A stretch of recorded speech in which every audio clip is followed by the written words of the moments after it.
2, 3, 4, 5, 6, 7, 8, 9, 10. Good. Need more? Can you tell me which side Mr. Harrell will be standing on this morning? I gotta ask Monica that question. Just because the microphone. Yeah, no, that's fine. Yeah, we'll move the microphone.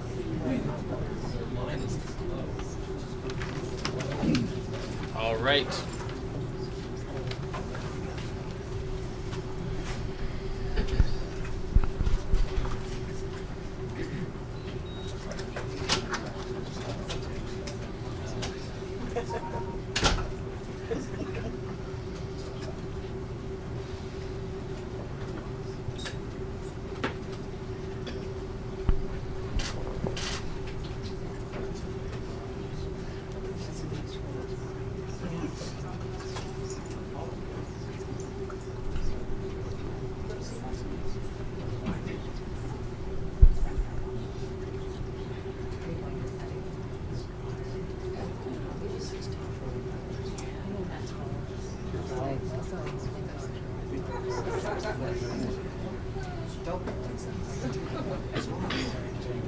I know, we're in trouble.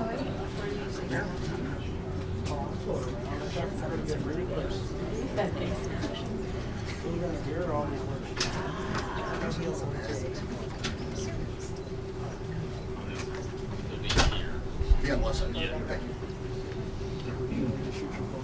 I may move to. Is there something going to be between them? Yes. No. Well, I want to be slightly, if he's going to be listening, I want to be slightly raised.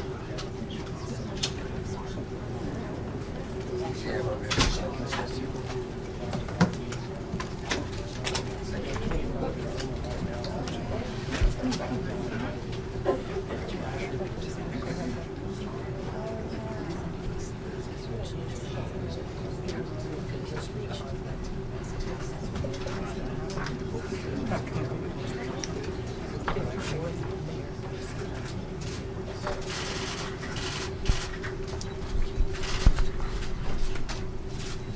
Full house.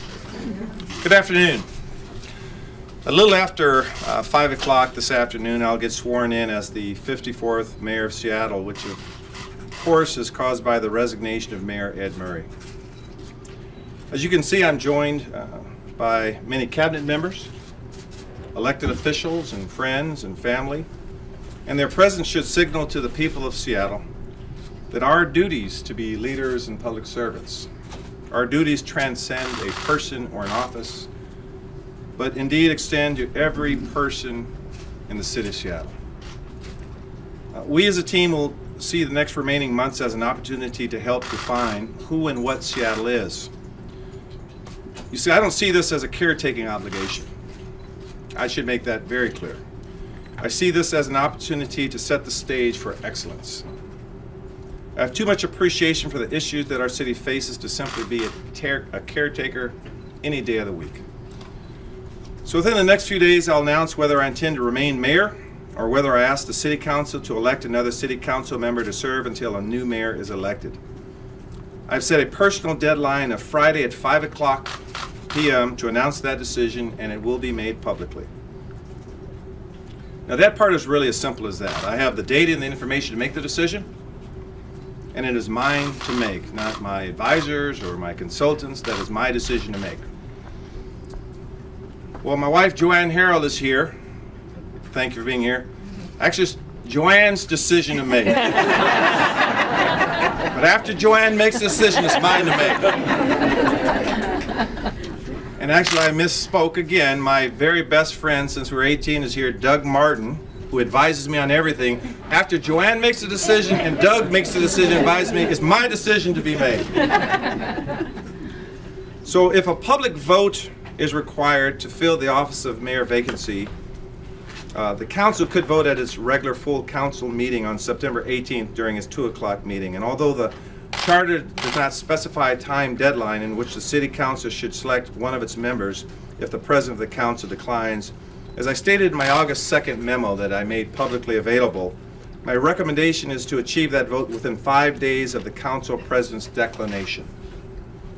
So consistent with that suggestion, I've recommended to the council that it be prepared to take action on Monday, September 18th, which actually shortens the time and ensures the public that we as a cabinet, we as a council are prioritizing the establishment of a smooth and timely transition for the executive position. Now, to that end, I will be signing an executive order after I'm sworn in that directs Mr. Fred Podesta, the executive's transition lead, to develop a clear and articulable plan that describes the transition plan and seeks input or responds to questions from the two candidates currently running for that position, Ms. Moon and Ms. Durkin. We have a cabinet meeting this Friday where more details from Mr. Podesta will be furnished, with a potential meeting for the candidates occurring prior to that cabinet meeting. So I should be meeting with both of them this Friday. I've asked my colleagues on the council this week to be prepared to make a decision on Monday the 18th should I decline, and this would put us in a position to have the mayoral vacancy issue closed going into the September 25th date. And that, of course, is an important date because that's a presentation of the budget from the executive. So this timeline I've just described to you outlines a smooth and timely process given the fact that we were faced with a mayoral resignation just yesterday. But consistent with the August 2nd memorandum that my office prepared, anticipating a resignation could possibly occur, we've outlined the procedure, we've made it publicly available, and it will be a transparent process. Now, personally, I think many of you know that my mother worked for the Seattle Public Library and my father worked for City Life for most of their careers, and they took their jobs very seriously. I found that city employees are some of the most committed and conscientious employees you will ever find. And I've worked in the private sector, but I've worked for the city for 10 years.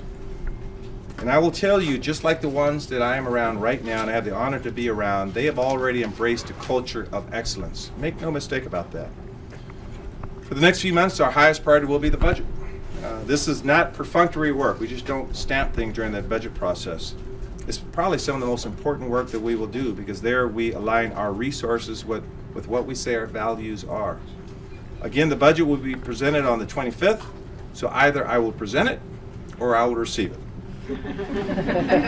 But either way, I'll make sure we have smart investments, that we are driving outcomes, that we measure our outcomes, and that we will attack the issues that we face. And everyone in this room knows those issues: housing affordability, homelessness, transportation, environmental sustainability, public safety and public accountability, our current business environment, the rights of our laborers, the rights of underrepresented groups, protecting and empowering our immigrants and refugee communities, our educational needs. There is not a shortage of issues and policies to build a safe and equitable Seattle. I think we all understand that. The issues of support for survivors of childhood sexual assault and abuse have gotten more attention because of the accusation against our mayor. So we will examine our prioritization of investments in this regard. I think many of you know from 2012 to 2015, I was a member of the Domestic Violence Prevention Council, and while these issues are not new, we certainly must re-examine and reevaluate our strategies and closely work with our investment partners in that regard. I personally believe now is not the time for division or for taking sides. For me, it's a time for healing. These allegations have been unsettling and disturbing, and so I ask, how can this issue that we are faced with as a city bring out the best in ourselves? How can we support survivors of childhood assault and abuse? I think the toughest part of any painful experience is to ask that question: how can we be our best? How can it bring out our best? Because often it does not. I think it's also time to openly acknowledge that our city is at a major crossroads in its history. As a major city, we have a different vision of what makes a city great than our national president. Amazon's recent announcement that it's seeking a second headquarters shouldn't discourage us. It should indeed inspire us to examine everything we do and also have an understanding of economics and market dynamics. As the investors yesterday in the Oakview Group demonstrate their willingness to invest over $600 million into a city arena, we need to reiterate to the world that we believe in a strong business environment and strong employee rights. One does not necessarily exclude the other, particularly when you are willing to work together and work collaboratively. But make no mistake about it, there is a time to shout at the top of your lungs, or there's a time to take a knee on a sideline when you believe in something. that is bigger than yourself, and you don't care about aesthetics or optics. So in closing, that is my point. Let's not worry about aesthetics or optics. Let's heal together. Let's embrace the best we have in ourselves. For those who are hurting, let's heal together. We have a lot of work to do as a team, so let's do it. It's as simple as that. There are a lot of people I can recognize in the audience, but because I'm trying to stay on script, as I've been told 20 times, I'm going to say thank you all. You know who you are. Thank you all for being here. My family and friends, thank you all for being here. And with that, I'll take a few questions, but I remind you that I'm getting ready to take the oath of office, so don't impede on that time. I'll take questions from the question. Yes, sir. Why didn't City Council itself conduct its own investigation regarding the allegations of abuse against Mayor Murray?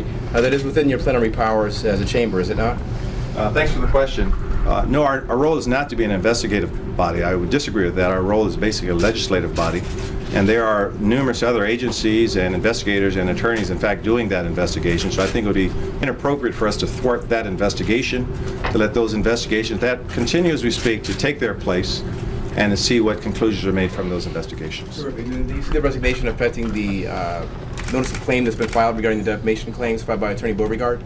Yeah. So that's a defamation or a slander or a libel suit, the merits of which I have not known, or even the complaint. I think it's at the tort claim process, if I'm not mistaken. I'm not sure. But that, the mayor's resignation does not affect that. That process continues. The city will look at it and respond accordingly. And as we speak, we have many claims against the city, so that will be evaluated. And hopefully a good adjudication of that matter will take place. Thanks for the question. What factors are you considering as you decide whether to serve out the remainder of this term? So just so everyone heard, what factors am I personally deciding before I make my announcement Friday at 5 o'clock? So that's a fair question and a good question, but one I'm going to evade, just because I think at the end of the day, I'm not sure you need to know my algebra. I think you just need to know my outcome. But I will say this, that most my friends have known me all of my life, and I do put the team first, and in this sense, the city is first. It has nothing to do with my personal agenda, nothing to do with what I want. I don't want to swivel around in the chair. It's the needs of the city, and that's going to be the most important factor that I decide before I make my announcement Friday.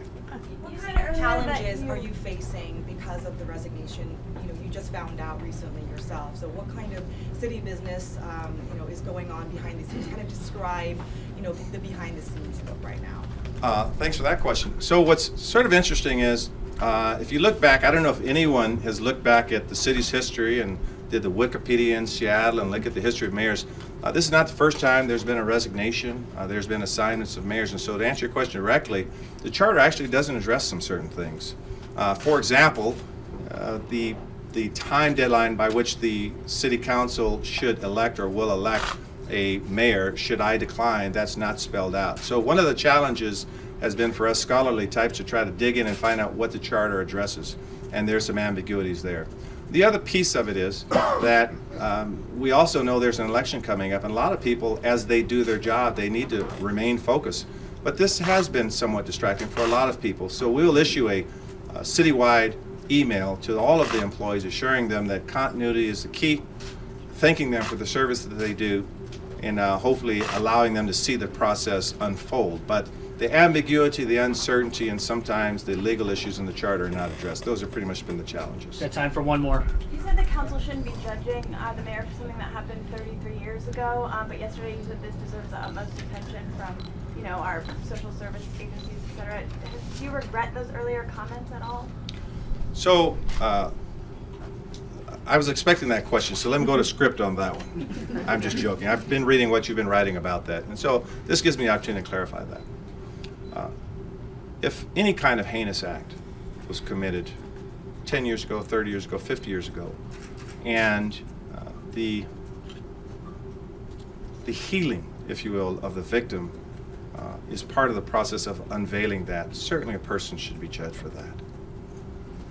I grew up in the church, and there's a saying in Matthew that says, "Thou shalt not judge lest thou be judged." And what I try to do on a day-to-day basis is when I meet someone, not judge them and not ask them what they were doing 30 years ago. And the statement that I made that was truly taken out of context was that. One reason why I sponsored the ban the box legislation is I found that employers want to evaluate what happened in their past, and it could have been a conviction many years ago. And what I try to do personally, Heidi, is to make sure that we look at each other and evaluate who we are right now and what we try to do, who we try to become, not on our mistakes. That's my fundamental belief. And it has gotten me in trouble because, as my wife would know, that sometimes I give people the benefit of the doubt. But I should make this very, very clear. The legal system is clear on this, that if a person commits an act of murder, as an example, there's no statute of limitations. I'm very closer than I like to describe publicly, to the issue of abuse and childhood abuse.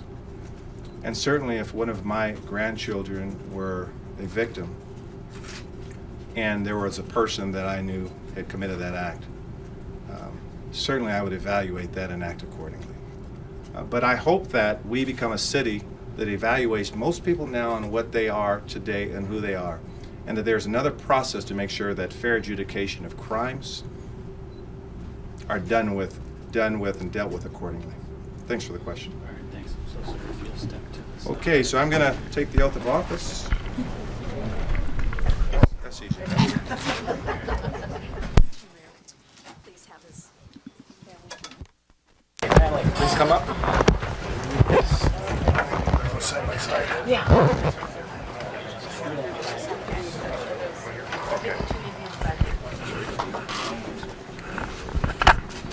Council President Harrell, it is an honor to administer the mayoral oath of office this afternoon. Please raise your right hand and repeat after me. I, Bruce A. Harrell, I, Bruce A. Harrell, swear or affirm that I possess all the qualifications all of the qualifications prescribed in the Seattle City Charter prescribed in the Seattle City Charter and the Seattle Municipal Code and the Seattle Municipal Code for the position of mayor, that that I will support the Constitution of the United States, I will support the Constitution of the United States, the Constitution of the State of Washington, the Constitution of the State of Washington, and the Charter and ordinances and the Charter and ordinances of the City of Seattle, of the City of Seattle, and that I will faithfully conduct myself and that I will faithfully conduct myself as mayor as mayor for the City of Seattle, pursuant to Seattle City Charter, Article 19, Section 6B. Section 6B. Congratulations. Thank you very much.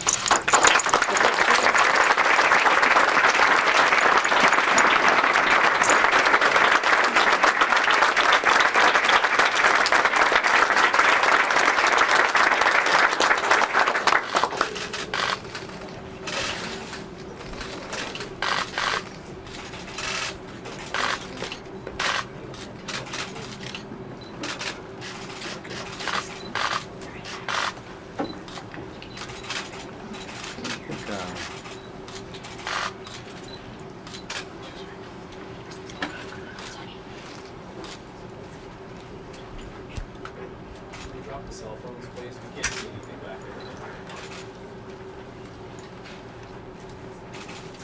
Thank you. Thank you. Is there an executive order? Yep, Yeah, right here. Okay. Thank you.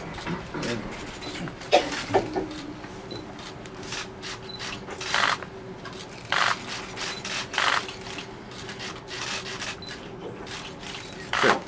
Thank you. Thank you for coming out. I deeply appreciate it. Thank you very much.